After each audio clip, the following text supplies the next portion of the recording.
Hello, ladies and gentlemen. Welcome to the Joe Emilio Show. My name is Joe Emilio. I'm your host for the show. Thank you guys so much for tuning in. Before I bring on my guest, just very quickly, don't forget to go check out rebelstoreza.com. The winter line is now available, and there's some pretty cool new designs available on the website. And if you really want to, you can get one of these. Okay, wait, one of these. You can have fun with that at the next protest, or if you want to walk inside your business and give some people something to talk about. But anyway, ladies and gentlemen, with me, my guest tonight. Very excited to have him on the show. I met him at the Stellenbosch when there was the Cape Independence March. And I'm so sorry that it took me so long to get him onto the show, but I'm very excited to have him now on the show. Big news as well. We're going to share that with you. But before we do, ladies and gentlemen, please welcome to the show the one, the only Mr. Des Palm, part of the CapeXit. Joe, good evening. Good evening to your viewers, and it's absolutely a privilege to join you. Indeed, Thank you. I met in Stellenbosch, and all good things in time, eh? Yeah, absolutely. Des, like I said, I'm very happy to have you on the show. CapeXit is the organization that you are a part of. I think very quickly, I want to get this out of the way.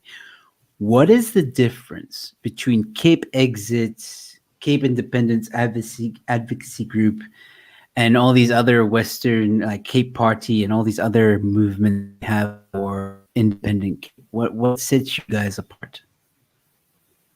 Joe, you're either a civic organization or a political party. Cape Party is obviously a political party. Cape Independence Advocacy Group is a civic group that brings political pressure to bear. CapeXit is a civic organization with the sole purpose of building the reality and support for independence on the ground. Okay, so in layman's terms, so people can understand, do you also apply pressure to the government or politics, or are you just there to represent the people? We're absolutely non-political. We're there to present the people, the will of the people. We've got no political affiliation, and although we are putting the fear into people because of a number of support, we've got no plans to become a political party. Yeah. Okay, cool. But you obviously have no problem with political parties in terms of because for example, at the Cape Independence March, we were all marching together, Cape Party was there, FF Plus was there, all marching together with one vision. So you don't necessarily have a problem with the politicians. No, not at all. To us, what's paramount is the fact that the concept of independence is getting out there. We don't really care who's pushing this ball over the try line.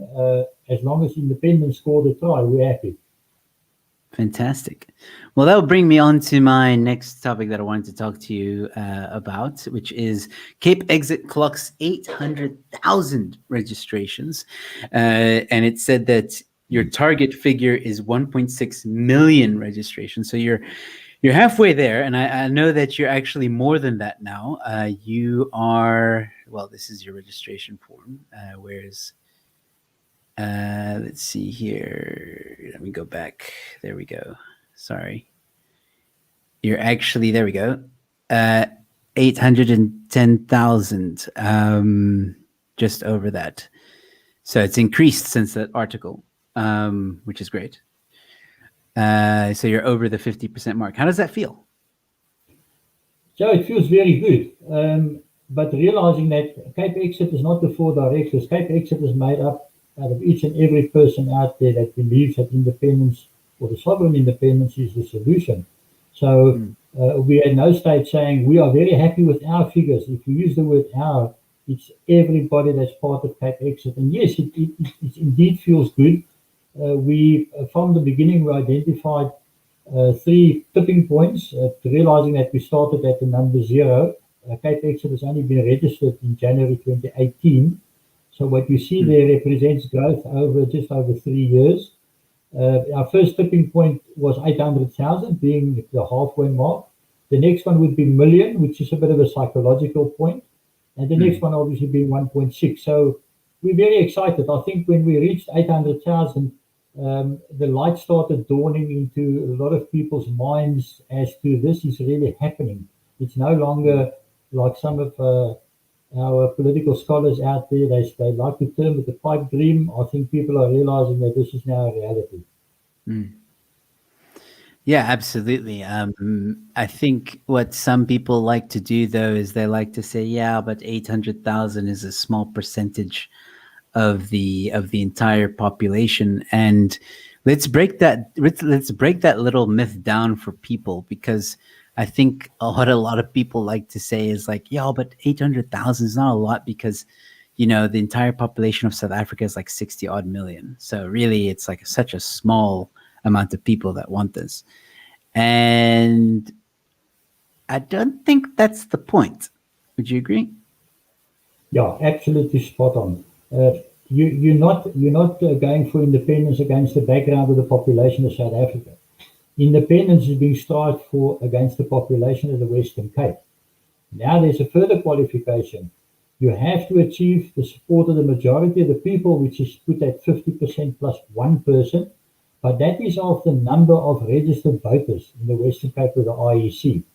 So when you look at our road to independence, you see that number works out to 1,555 million. We just rounded off to 1.6 million. So that is the reality of where the number is concerned. Absolutely. Yeah, I always laugh at people who try and make that thing, and I'm like, yeah, but it's the Western Cape breaking away from South Africa, not South Africa breaking away from South Africa. So obviously the number is going to be less. But yeah, I mean, some people just don't. I think the hate that this movement gets is just unfathomable. I mean. Let's also talk about a bit about debunking some of these myths that are surrounding this movement. I mean, I don't know where it comes from. I kind of understand how people can misconstrue this, but I don't agree with it at all. The notion that the Cape Independence movement is a racist movement. And I kind of understand from a diehard South African who feels that Western Cape breaking away from the country is kind of against the South African way in a sense, because South Africa was sold this rainbow nation. And I can understand how they might feel that it's a bit of a betrayal, but at the same time, I'm like, don't you feel that the ANC betrayed you though? Don't you feel that the ANC sold you a lie, and that maybe, just maybe, the Cape Independence movement is trying to pursue that dream of a rainbow nation and deliver it to the people, at least the people of the Western Cape? What do you think? Joe, the concept of a rainbow nation has always been a myth. I mean, we never got to the point of being a rainbow nation. The reality of this is that we're looking to break away for economic reasons, not for race. If you look at our policy documents, it states we want the independence of the Western Cape for all who lives within. There's no race, no religion, no political belief, nothing that disqualifies you from being part of this exciting route we're on. Now, we often get the statement that CapeXit is a white movement. We look at the Facebook page or the directors, we see white people. Yes, absolutely, you see white people. You see 4 white directors. We don't apologize for that, because you have to look at this thing in 2 parts. The one part is you have 4 white directors moving towards a target of independence, or the referendum for independence, and this is the vehicle to get to that point. At that point, CapeXit will cease to exist. We would have fulfilled our mandate, and past that point, it becomes a direct democracy. And that will mean, it's based on the Swiss canton system, the people will vote for their representatives in the various cantons and district governments. So at that point, you cannot possibly turn around and say it's race-based or it's racial, because if you look at Bellville may have a dominantly white population. You look at Mitchell's Plain, it may be brown. You look at Khayelitsha, it may be black. So in each of your cantons, you'll vote for the leaders that you think can best lead you and best represent you. So the factor of race falls flat on both those issues, both pre-independence and post-independence. Mm-hmm. Yeah, that's actually a real to make, is that you guys are not, like you said, a political party. So race is irrelevant. You're just trying to represent the people, and this is for, well, we know, for now we know 810,000 people want, or at least have registered for this to happen. And I'm sure if you could see the demographics of that 810,000, it would be quite a mixed amount of people. I don't know if you can, but I'm sure that would be the case. I mean, after all, 50% of the population in Cape Town is colored. So I'm sure there's quite a nice mix of people who have registered there. Going back to what you said now about the next steps. So basically, once you've called for this referendum, you guys cease to exist. Is that so? You're like I don't know. You've kind of fulfilled your purpose. So really, the organizing, what you just dissolve, you become forgotten about. Joe, sorry, we had a bit of audio breakup, but I got the gist of your question. Yes, our sole function is to drive and build the reality on the ground to the point of a referendum, and to let it carry a yes vote in support to independence. And then CapeXit as an entity will cease to exist. We are obviously busy with shadow committees. We just recently started the canton system in table views, the first canton. It's loosely based on including a couple of suburbs per canton or a couple of municipalities. It's not the final demarcation of the canton, but that is to get the idea out to the people that in a direct democracy, the people in the canton will decide what's best for them. So as far as that's concerned, CapeXit will not play a role in that. We're actually developing the cantons as an autonomous body outside CapeXit. Although we've used the people, the members of CapeXit, which in the table view area, for instance, to join the canton. So we can only direct policy suggestions. We cannot make laws. We're not going to be the government. We can only make suggestions as to policy papers. Inevitably, you'll find yourself in a position where you will be involved, let's call it as a guard dog after independence. But as an official entity, CapeXit will not go beyond the referendum. Okay, that's interesting. I did not know that, but that's very interesting. I just want to quickly address something here. JC McFarlane is asking a question, but what I would like to do, ladies and gentlemen, those of you that are watching, please stick around. The last 15 minutes will be open up for questions. So please hold on to your questions. I will open the floor so that everybody that's watching can ask any question they want, and we'll answer them later on in the show. And then Michelle Mullard is here saying hi, Joe and Des. She's Scott's helper, PA person, I think. I don't know. So hello, Michelle. Thank you so much for tuning in. All right. So moving on. I think something important that I wanted to talk to you about, because I didn't know about this article until I was doing a bit of research for this interview. And I feel that's an important article to mention because, you don't want people to have misinformation, and you don't want people to not trust what you're putting out there. So this article was done, I'm sure you've seen it. CapeXit's 800,000 registrations amid legitimacy concerns. And apparently someone had tried to register, and they said that they put a fake ID and stuff like that, and it still accepted it. You guys came out and said there was a new updated system. There's some teething problems. And then when the journalist of this article tried to register and put a fake ID number, it popped up that the ID number wasn't valid, and therefore eliminating that problem of fake registrations. Is there anything you want to say on this story, just to reassure the public? Joe, yes, absolutely. In fact, the journalist of that article, we've been in regular contact, and he asked me to what we see as the first tipping point or the first point of importance. We set the 800,000 mark. Our growth has been very organic, very gradual, up to 800,000. Nothing funny was happening. Nothing tried anything funny. And then obviously when we reached that first psychological tipping point, people started waking up, like I said earlier, and realizing that this is happening. CapeXit is not going away at any time soon. So obviously then when we got to around about 803,000, people started registering and sending bots in to do fake registrations.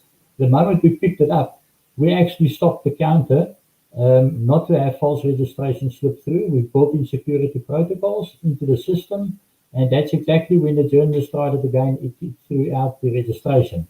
So the system was being targeted by people that wanted to try and show a point. I don't know what the point exactly was, but yeah, we picked it up in time and we put a stop to that. Fantastic. Yeah, I think the point was to try and show like the possibility that some of the registrations could have been falsified and stuff like that. So the number isn't really 800,000. It could be a falsified number. But again, you guys got ahead of it and you sorted it out. So good on that. So ladies and gentlemen, very quickly as well, let me also mention to everybody that those of you that are watching, that might be watching this for the first time, or maybe you haven't heard of CapeXit and this is the first time you're hearing about it, please check out their website. It is very simple, capeexit.org. And go and register. Go if you believe in the movement of independent Western Cape or Western Cape independence. There it is, very easy. The moment you get onto the home page, you can click that register now, and it will take you to the registration form. Very simple and easy form to fill out. You fill in the questions, and Bob's your uncle. You say complete form and you're done. It's that simple. Now, explain to us very quickly when you register, right? You put in your details and stuff like that. What does that actually mean? Does that mean a vote, or are you just keeping a database of people so that when the referendum is being called for, you send a message to this database and say, hey guys, let's go vote in the referendum? Yes, absolutely right, Joe. There's two parts to this. You've got to prove support of the people for independence. So that form will ask your name, your surname, your mobile number, your email address, your ID number. It will ask you to sign the form and to date the form. Now, that is sufficient proof to prove support to independence. There's enough contactable references for any auditor to audit the database. And once you've got to your point of support of 1.6 million, obviously, when you get to that point, this thing would have become a wave, so it will flood over to 1.8, 1.9 million. So if you have those double registration gremlins in there, you'll have sufficient percentage to cover that. However, then you will go on the registration drive, similar to what the IEC is doing now in July for the elections. You will then contact the people, make sure all ID numbers are in there, ask them to go and register. If they register already, to just check the registration, because we will be using the IEC database to control the actual number of support. Okay. All right. Yeah. And then, I mean, so once you get to this goal, do you have to like submit some kind of, I don't know, document to Parliament in order for, like, who would you guys approach to call in this referendum? Joe, I hope that my audio comes through okay to you, or yours are breaking up a little bit. Am I okay coming through to you? No, you're fine. Sorry, I'll repeat the question. Okay. When you guys, get your 1.6 million, who will you approach to call on the referendum? Do you approach the DA, the ANC? Do you hand it in at Parliament in a memorandum? How does that work? Joe, you'll see that we persistently say or constantly say that we are on the international route. We work according to international articles and stipulations. Now, lately in the news is the fact that the local government in the Western Cape is now have submitted a private members bill to get legislation written to actually allow referendums to take place. Now, the referendum articles in the Constitution is pretty much like Article or Section 235. It's there, it allows you to do something, but there's no legislation underpinning it. However, herein lies the danger. whether you approach the October elections and think that you're going to, what do they call it, become the kingmaker and force the ruling government to have a referendum, it's still subjected to, number one, having that laws written to underpin a referendum. Number two, we know for a fact that the Premier of the Western Cape point blank said he will never call a referendum. Why do we want the Western Cape to secede? They want the whole of South Africa to be sorted out. That's a bit of that is indeed a pipe dream. But even if you're successful, let's say you're successful, you get the laws written, and you call a referendum, you still got to get past the whole political structure in South Africa. Now, I'll give you an example. During lockdown, the beginning of lockdown, when the local government decided that everybody can smoke, it's fine, they're happy with that, and the national government simply said no. So we're very cautious about the fact that if anybody is punting to now submit members' bills, get legislation written around independence, they may end up saying that they want to call referendums on a local police force or a local train service or whatever the case may be. You're still sitting within this bigger entity called South Africa. And if you play on any playing field where the national government is also a player on the field, it becomes a political game and you're going to get clobbered, or at best you're going to be delayed into infinity. So what we do is we build support and we take it the international route. Now, the interesting thing is this. International law has got a direct impact on policy making in South Africa.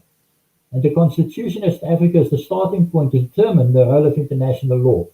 So if you look at the international Articles 1 and Articles 20 on the human rights and civil and political rights, those are articles that the South African government signed and ratified in Parliament. So Section 231 of the Constitution says that the treaty binds South Africa after approval by the national government. It gets signed in and becomes a law. So we're quite happy sticking to the international route. We remove all possible hurdles of delays on the national political scene, and that is the route that we will follow through on. All right. I think that's a good route to follow on. If I understand you correctly, it sounds like you're not as excited as Phil Craig was with DA, making this new or amendments to the referendum bill. Am I correct in my assessment there? Okay, so I've got a problem catching the audio. I've got nothing open and running here. Can you hear me now? I can hear you now, yeah. All right. Sounds like you're not as excited as Phil Craig is about the DA and the move to amend that referendum bill.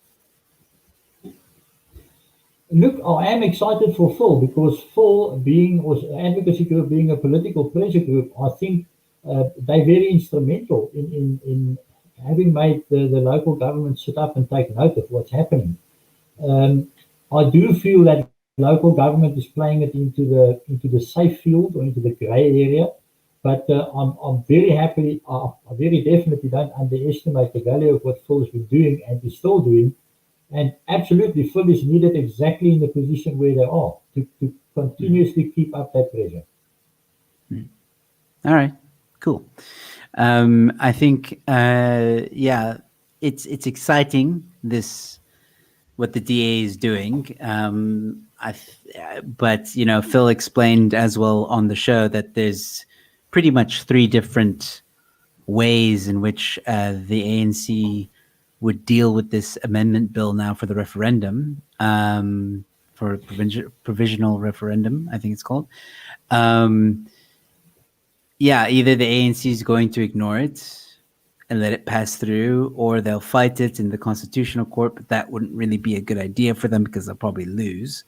How do you think the ANC will respond to this move from the DA? Joe, I keep on losing your audio. Is your question, how would the ANC respond to the move from the DA? Is that the question? Yes, with the DA's move to with that referendum bill. Look, the thing is that the Oh, crap. We've lost Des there. I think there's a connection issue. Sorry, guys. We'll get him back on. Let me actually send him a WhatsApp very quickly, just to tell him that we've kind of lost him. There we go. He's back on. Cool. It's loading there. Some technical issues. Don't go anywhere, ladies and gentlemen. All right, cool. There we go. Sorry. Yeah, you're back. Some internet connection problems there, but cool. You're back. Yeah. So as I was saying, what do you think the ANC is going to, or how do you think they're going to react to this amendment that the DA is trying to push through? Joe, I'm going to reply to the question we had previously. Yeah. Look, the problem that the DA has got is they're going to play this on the political field. They would be making what they perceive as the right moves and the right gestures. When you play on the political field against the opponent, which is very much the strong majority, you may end up being delayed forever after. I mean, the delay can be indefinite. The question is, where can you go to as a plan B? The plan B, you will have to move out of the political field totally and then drive for independence. And this is pretty much what CapeXit is doing. We do not wish to get bogged down on the political playing field because it's going to go nowhere. You have to ask yourself the question, why now? Why now all of a sudden push a private member's bill? If you've been putting on your election posters a private train service and a private police force, why now? And is it perhaps now, and I'm putting it out there as a question, because people like the advocacy group is applying political pressure, organizations like CapeXit is very clearly growing and constantly so, that we now got the second biggest support base in the Western Cape. Could that be the motivation? I think it is. Yeah. I think Phil Craig also touched on that for a little bit, saying that some of the DA's following the DA may be worried about losing some of their following, or their voter base. So yeah, I think that's plausible. I definitely do. Des, is there anything that you want to say about CapeXit that I may not have covered at this point? Joe, you'll have to repeat that. Is there anything I want to say about CapeXit? Yeah, that I may not have covered at this point that you feel is important to mention. You're asking if there's anything I want to mention about CapeXit. That's correct. Yeah, that you feel is important. Yeah. I'm happy that my audio comes through to you, so that's good. Look, now, I think the important thing to remember is that CapeXit is driving towards, as a single goal, towards getting the support for a referendum for independence. It's a sovereign independence. It's not self-determination. It's not cultural autonomy. We want the sovereign independence. We want to cut the ties. We're entitled to do it. We're not reinventing the wheel. We've got over 230 countries that's done it before. In South Africa, apart from CapeXit and the independence drive in the Western Cape, we have the Zulus in KZN. We've got the Vendas in Mpumalanga who's driving for independence. They're all members of the Organization of Emerging African States, like we are. On the African continent, it's not something new. Look at Swaziland, Lesotho, Namibia. And at the moment, there's about 114 countries who are all driving to secede from the host nations. So it's not something new. People say it will never happen. It is busy happening. And CapeXit merely wants the support to get to a direct democracy where the people can take control over their own futures and their own fate. And we have to uncouple us from the strain called South Africa, because that fiscal cliff is... I seem to be having some internet issues. Well, while we wait for him to come back on, ladies and gentlemen, don't forget to go check out rebelstorytoday.com and also give this video a like, share, and don't forget to join the Telegram channel as well. It's a channel, not a group. All right, there we go. Des is back. Sorry, lost you there again. at the point where you were talking about. Can you hear me? Can you hear me? Testing 1 2 1 2. Can you hear me, Des? Des? Des? Okay, Can you see me? I don't want to talk across you. I don't know if you're done talking. You froze on my screen. Oh, no, I'm asking if you can hear me. Can you hear me? Can you hear me? I heard that last bit. I can hear you. Okay, great. Yeah, perhaps we should try this again another evening when the connection's a bit better.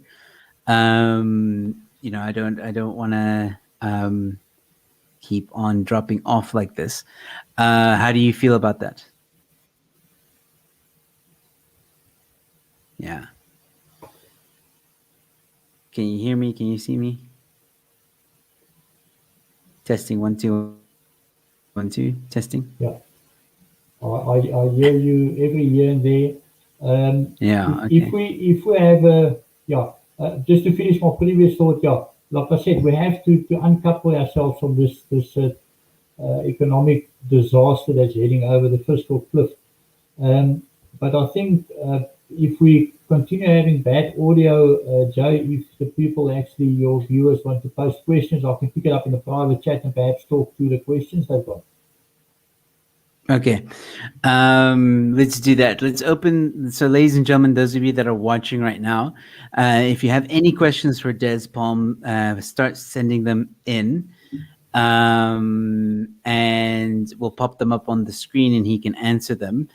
Des, let's see, I'm going to private chat you now, and then see if you can respond. Okay, good.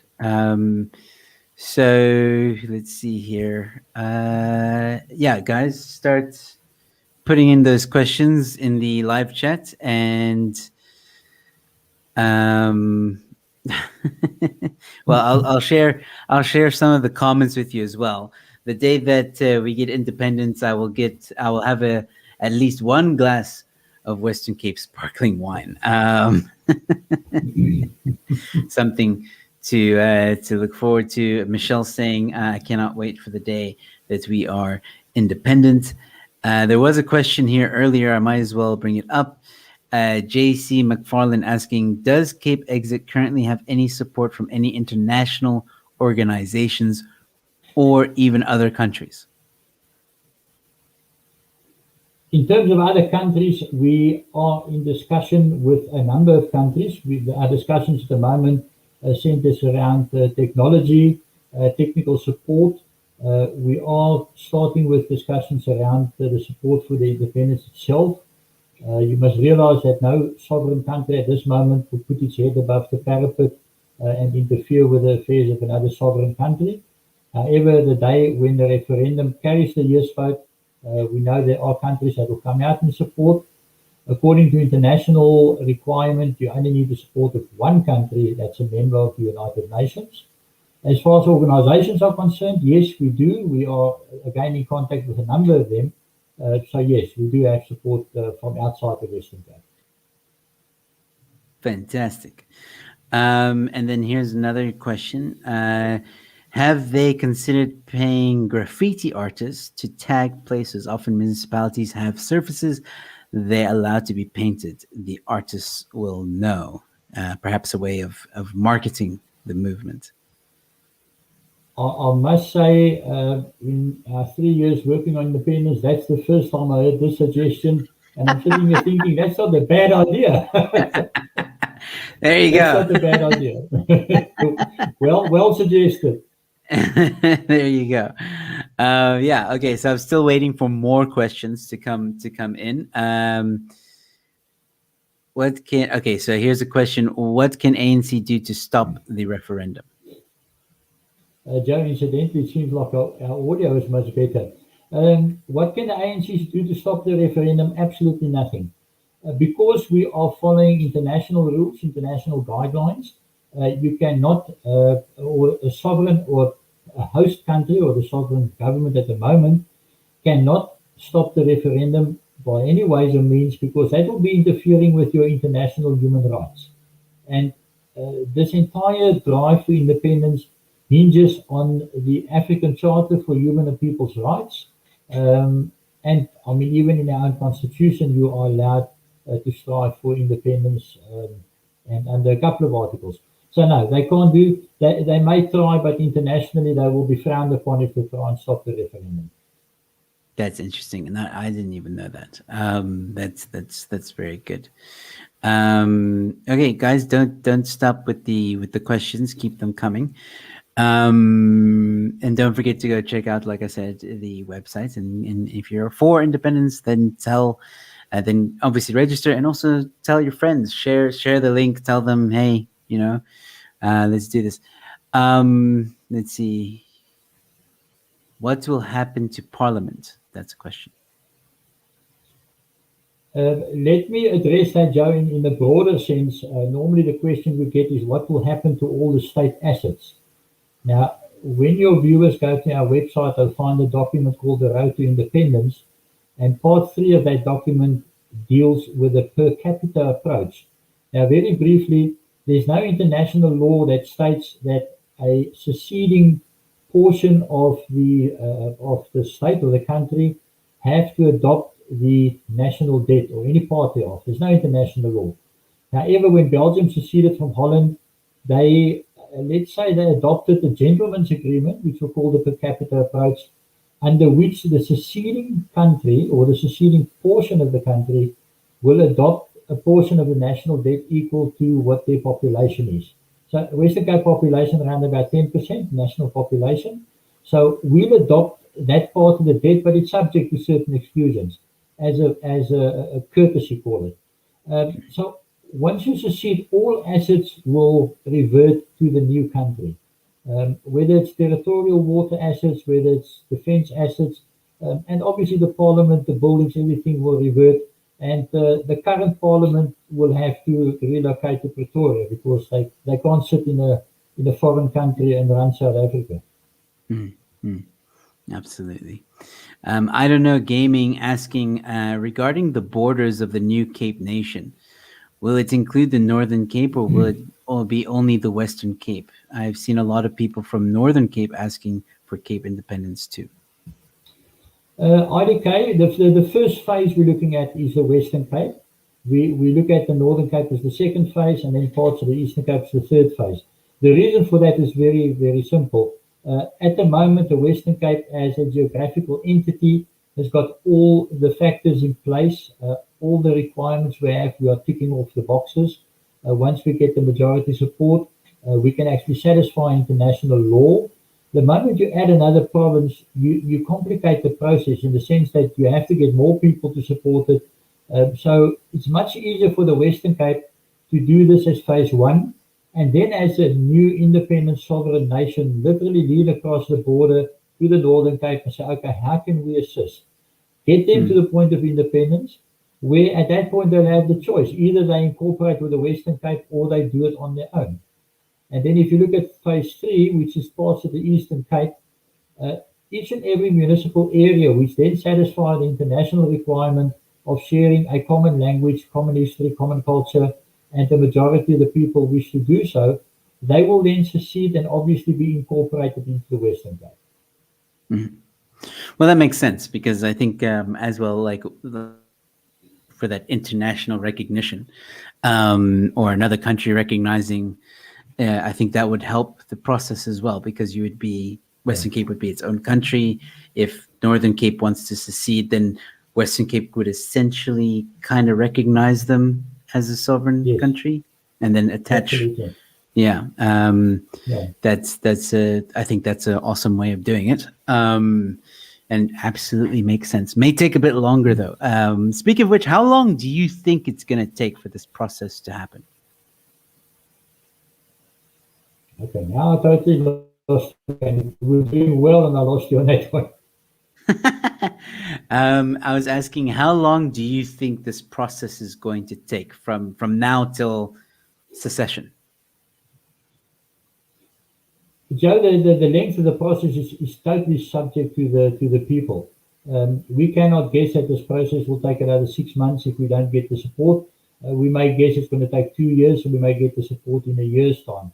If we take the growth we had from, I think, beginning of last year, just before COVID, and through COVID was very much in our favor in terms of the people staying at home and becoming more aware of what was going on around them.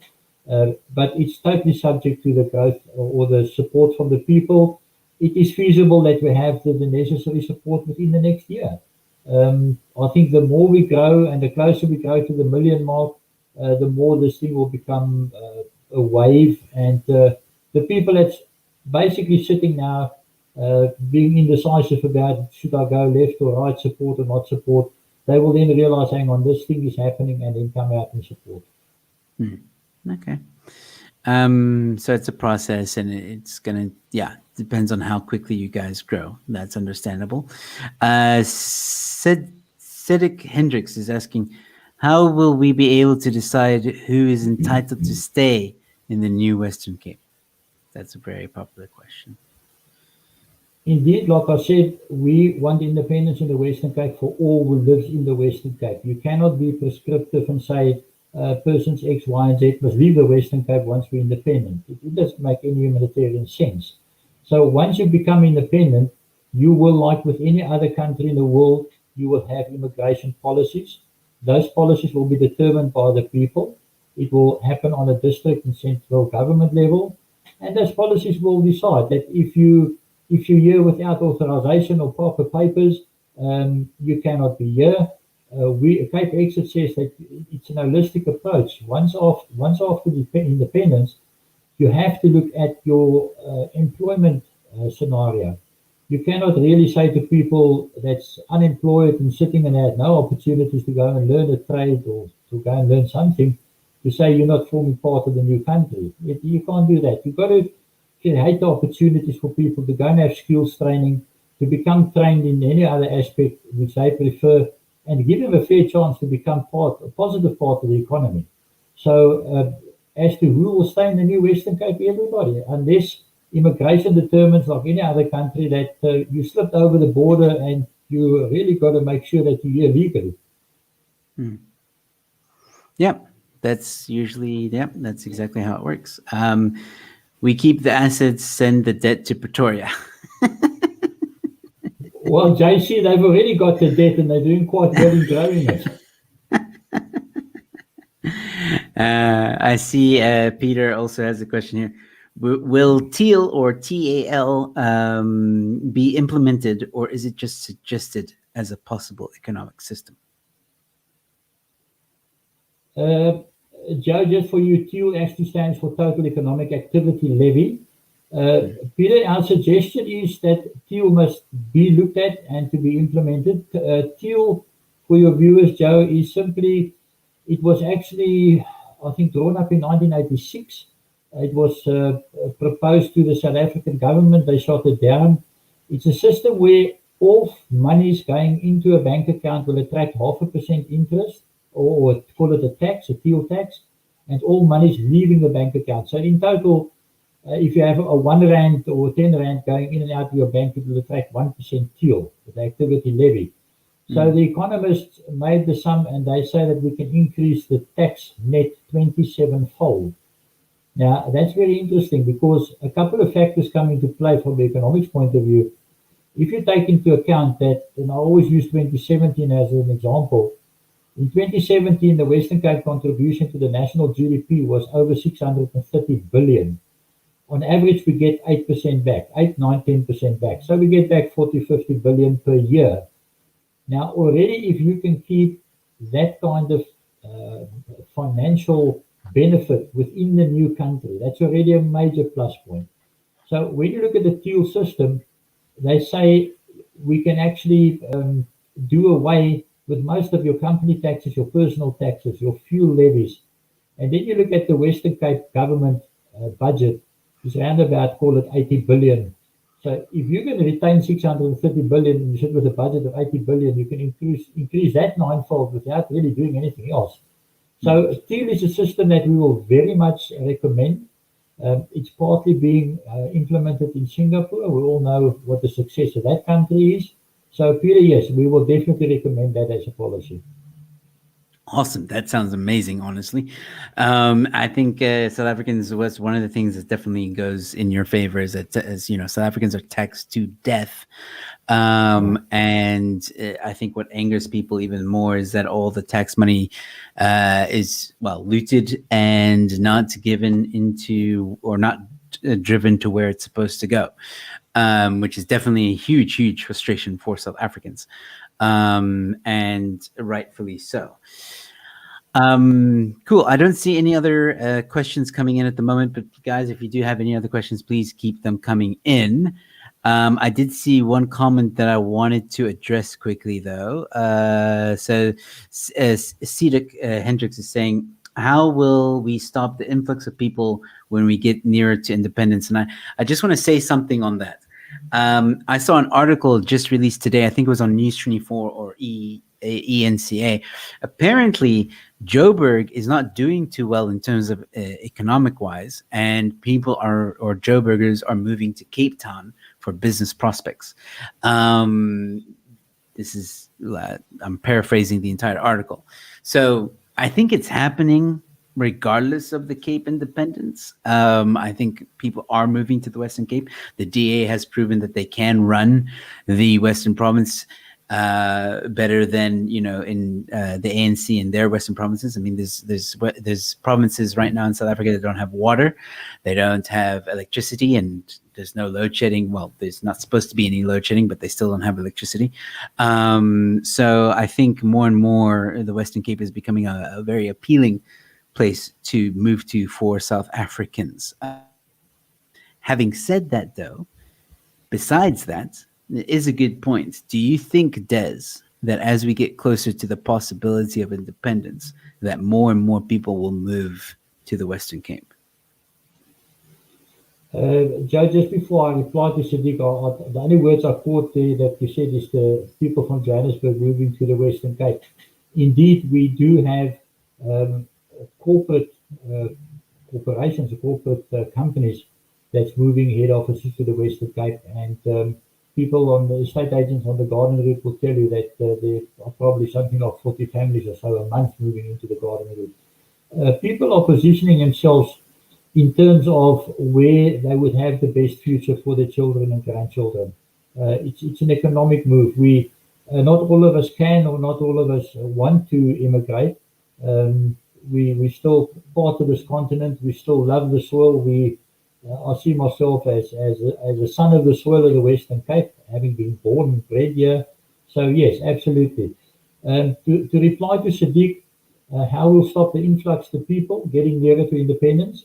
We know that political displacements are taking place virtually every day.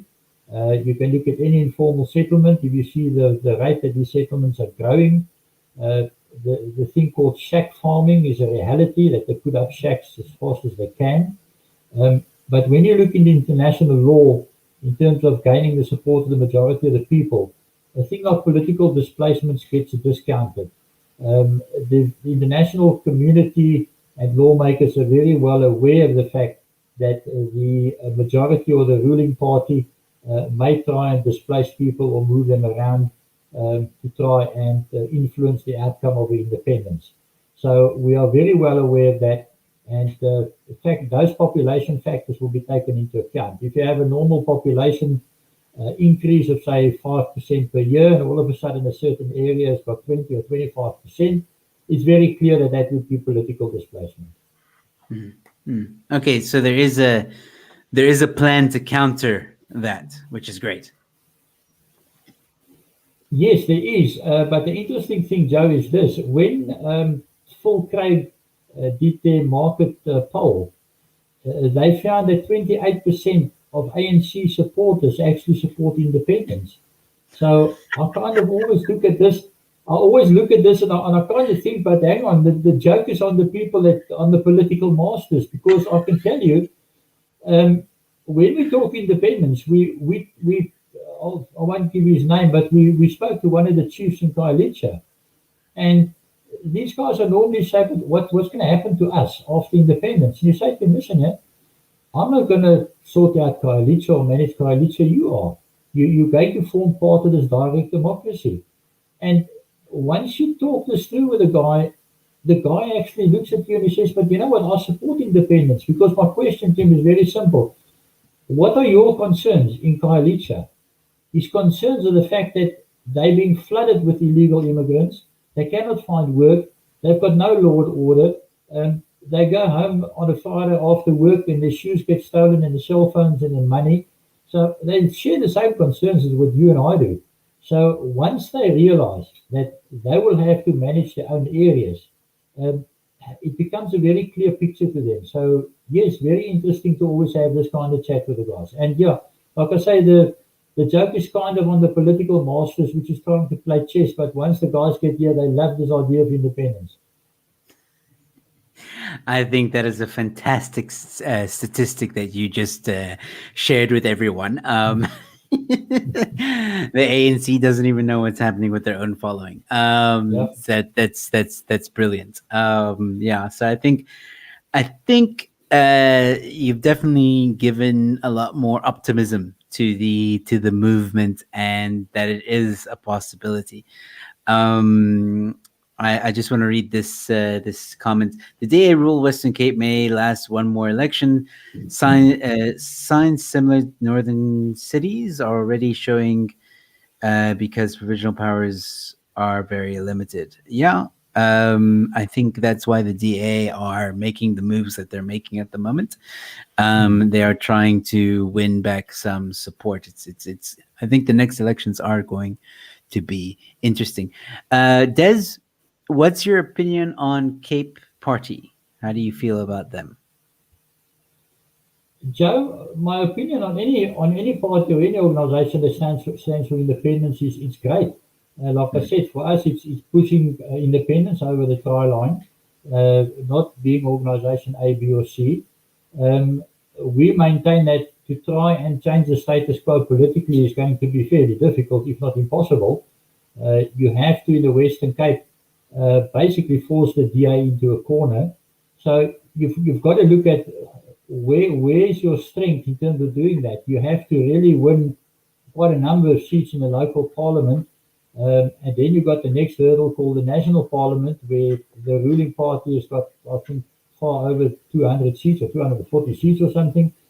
So a political solution is not something that's going to happen easily.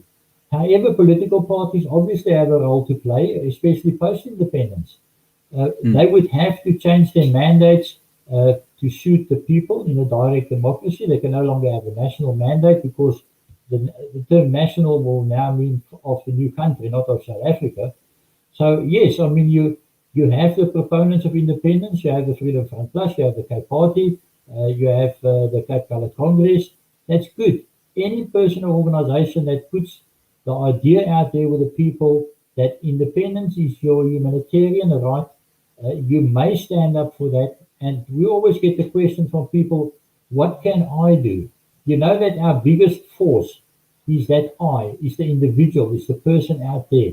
It's not a big organization or political party. It's literally the man in the street. And the man in the street must not underestimate the power that he's got to stand up and say, this is what I want. Absolutely. So apparently I have been ignoring or missing a question here. Sorry. Going to try for the third time. In the Constitution, it doesn't state that the referendum can force the government to act. What is the plans for if the SA government doesn't allow independence? And I think Des did touch on this a bit earlier, but I'll allow you to comment. Yes, absolutely. RDK, we exactly on the route where we're playing worst case scenarios, where we're saying the Premier of the Western Cape will not call a referendum. He's already told us that. We are saying that the South African government will not allow a referendum. So the route we're on is international. We're playing the plan B, call it, if you want to, because the plan A is being played on the political field. So it's not for the South African government to allow or deny a referendum or independence if you follow the international route. Like I said earlier, they are actually a signatory to all the international conventions under which we actually take up our human rights and our civil and political rights. There you go. Fantastic. So yeah, I think yeah, it says I think I'm muted. Okay, but yeah, that's pretty much all the time we have in the final 5 minutes. Wait, okay, I'll leave. I'll allow this one very quickly. Des, what will your role be when we gain independence? That's a good question. I'll give Sadiq a good answer that I always give. The moment we reach independence, I'll really retire and go fishing. Now, Sadiq, Nice. I can tell you this, that the 4 directors of CapeXit, we all have day jobs. We drive in CapeXit after hours in our spare time. It's not a small task. We average about 8 to 10 hours outside our day job hours. When we gain independence, we are always, this is what I always say to people. The day when I die, when I lie on my deathbed and my grandchildren takes my hand and ask me, Grandpa, what did you do for our future? I must be able to say, I tried. So this is us trying. This is us being very certain we will gain independence. And once we've done that, we would most likely still be involved in seeing that the structures coming to fruition, certain policies being looked after, and making sure that the spirit of what we've achieved lives on. But we will not form part of any government structure. I'm absolutely rubbish at politics. I won't be able to do the job anyway. All right. And one more question, the final question for this evening. Why don't the independence groups organize a rally or protest for hospitality industry? Lars, that's the right way of saying it. You're touching on a very sore point because we think the hospitality industry has really been, yes, like they probably got the worst deal of this whole COVID lockdown thing. It boggles the mind that restaurants have got to close at 9, have 50% seating capacity, and we look at what's going on in the streets after curfew hours, and how the people are totally, they don't give a damn about any regulations and rules. Why don't we organize a rally or a protest? We would have to, but we have limited time, we have limited capacity. We would love to do that for the hospitality industry, for the environmental guys, for the gun control guys, for all of those guys. But however, if people come to us and ask us for our support, we will very publicly declare our support for any industry that's being, I think, dealt a short hand on this. Okay.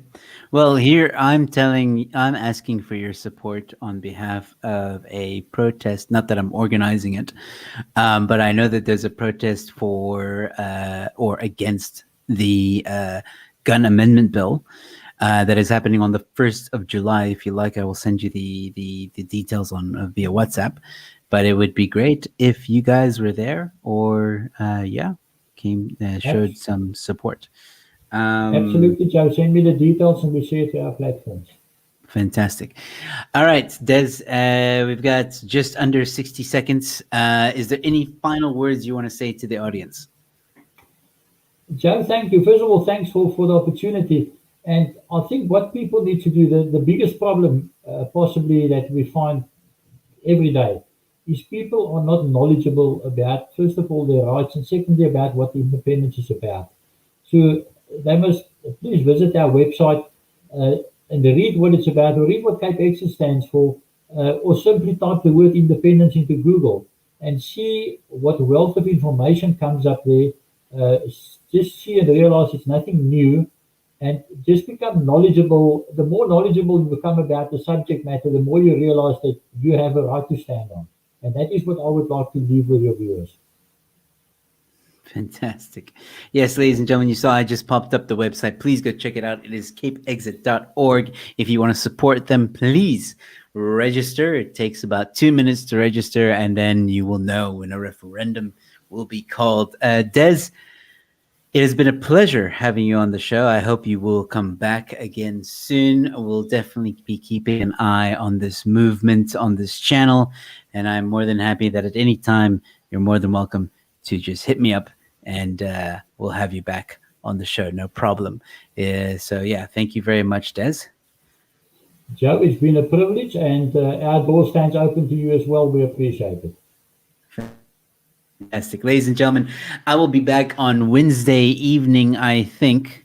But anyway, my next show is up on my channel, so please go check it out. Thank you all so much for tuning in. Thank you all so much for the questions and the engagement. Please like, please share. Let more people know about this movement and that it is, in fact, growing and happening. So, ladies and gentlemen, stay safe, be kind to one another, and I will see you at the next one. Cheers.